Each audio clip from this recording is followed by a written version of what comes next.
please give a warm welcome to Colorado State Treasurer Dave Young. Hello, everyone, and it's so great to see you with us today. I'm Dave Young, your Colorado State Treasurer. I am a defender of democracy, and I want to thank you for participating today because that means you're a defender of democracy as well. Thanks to the great Howard Cho, and thanks to Sandy, Tracy, Brandon, and the great team at Rocks Productions for putting this on today. Fabulous work, folks. You know, everything I do as treasurer, I do for economic justice, to improve the financial health of Coloradans that are hardworking just like you. But I want to tell you, I got into politics because my sister got me into politics. She's intellectually and developmentally disabled, and years ago was struggling to get the services that she needed, essential services, to keep her alive. And it was a real struggle for our family. I fought that from the outside for many years. I discovered there were lots of families struggling to get these essential services as well. And so when the opportunity came for me to step in and run for office, I thought I would do that so that I could fight for this work on the inside. Along the way, in the state house race that I won, became eventually a member of the Joint Budget Committee, and eventually in 2018 became your state treasurer.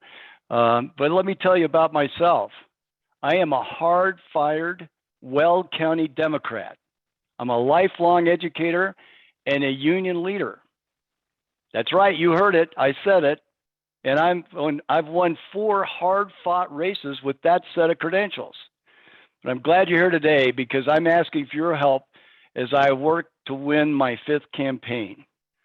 I'm dedicated to building a stronger economy, making significant investments in education, and ensuring that all Coloradans can retire with the dignity that they deserve. I am a defender of democracy, workplace democracy. I strongly stand with my union sisters and brothers who want to have their voices heard at the bargaining table and their experience and knowledge valued as they negotiate. I fully support their desire to be fully heard, and I also fully support the public sector bargaining bill that's being considered for introduction this session of the legislature. In fact, when I was the president and bargaining spokesperson of the teachers union in Greeley, we faced some pretty tumultuous times, just like we are right now. Our teachers union stood strong for bargaining rights, and we were one of the first, not only in the state, but in the country, to implement consensus bargaining. Now that model is used by most school districts in the state that do engage in collective bargaining. And I have to tell you, when consensus bargaining, this kind of collective bargaining is done well, it's a great way to solve problems, and it's possible to conduct negotiations then in a mutually respectful way for the benefit of everyone. So let me talk about my education work. I have this vision that every child in Colorado can reach their full potential through the talented work of our teachers and education professionals in our public schools. In order to do that, they need a well-funded public school system. But everybody knows that school funding is in crisis, a $25 billion hole in our K-12 funding formulas for our public schools. Tabor is at the core of the problem, and I never miss a chance to push back on Tabor so that we can actually get the resources that we need so that every child in Colorado can be successful. I love my job as treasurer. I'm really good at it, and I have a great track record, as you heard, to prove it. You know, we manage the state's complex checkbook. And I know that sounds like something you do at home, and it is. The problem is we have lots of people who are writing checks and doing transactions within state government every day. And my team at the Treasury reconciles the checkbook every day to the penny. And here's the good news. Through this economic downturn caused by the pandemic, not one penny of taxpayer dollar has been lost. We've not only invested wisely and safely, but we've beat our benchmarks. And as you heard, we've set records with the Great Colorado Payback. Money and property that people have been detached from, and during this time of economic crisis, we've worked hard to get it back into the rightful owners here in the state of Colorado and across the country. I sit as one of 16 trustees on the PARA board, and while I'm not a spokesperson for PARA, I never miss an opportunity to let people know that I am a steadfast proponent and supporter of PARA. I started as a PARA member in 1975, and it's my honor to sit as a trustee as well. And you may have seen my recent editorial published in the Greeley Tribune in support of full funding for PARA as we move forward. And I do that because I believe that everybody in the state of Colorado should have a dignified and sustainable retirement. And this is why I am pushing so hard, not only to make sure PARA has success with its portfolio serving public school employees and other state employees across the state, but why we have launched the Great Colorado Secure Savings Program.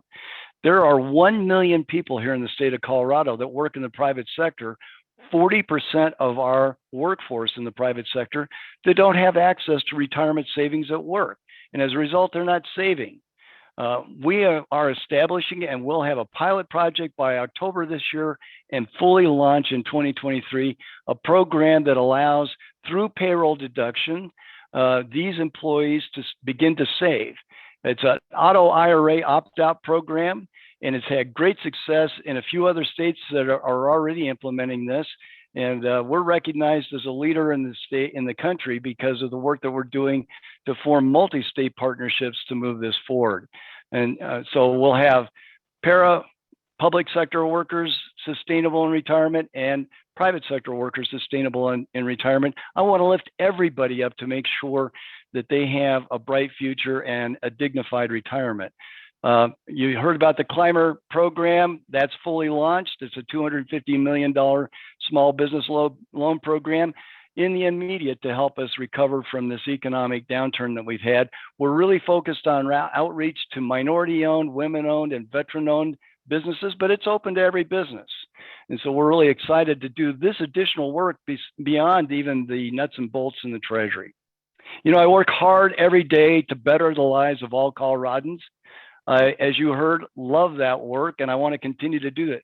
That's why I'm running for re-election, but I can't do this without you. So please follow the links that you see in the chat, or go to daveyoungforcolorado.com to learn more about how you can help. Thanks so much for being a defender of democracy. Hey everybody, Hope here. I'm a defender of democracy, and I hope you will join me and be one too. They call me Hope because that's my superpower. It takes a lot of hope to keep up our defenses against people who refuse to make things fair, seem to be against everything, and never for anything that actually helps the people. So I hope you will join me in supporting one of our other defenders of democracy, our own Colorado State Treasurer, Dave Young. He has a great track record from his first term in office, working for fiscal responsibility, economic literacy for all Coloradoans, and Treasury policies that are designed for achieving economic justice. So we want to keep him in office. That's our best hope. Oh, and speaking of hope, I hope that you too will become a defender of democracy. Stay engaged, people. Don't let them take another member of our team in the next election. And you'd best believe me when I tell you they are gonna try. I hope you'll jump right in here now and start donating whatever you can to help Dave Young get reelected. It takes money to win. And let me tell you why. Every little bit you can do is so important. All that big money and that big craziness going on the right is looking to take every office they can in the next election. They don't want economic justice or fiscal responsibility. They just want power. So I figure let's all do what we can. Maybe you can give a little bit and maybe even volunteer. You can help Dave stay on the Defenders of Democracy team. I hope you agree. So come on now, just point your smartphone at this QR code and then tap the link. Or you could take a picture of this slide so you'll have me to look at. No, I mean, so you will have the web address to type into your browser and donate. Come on, people. Let's all be defenders of democracy. You know you want to. See you later. Hope out.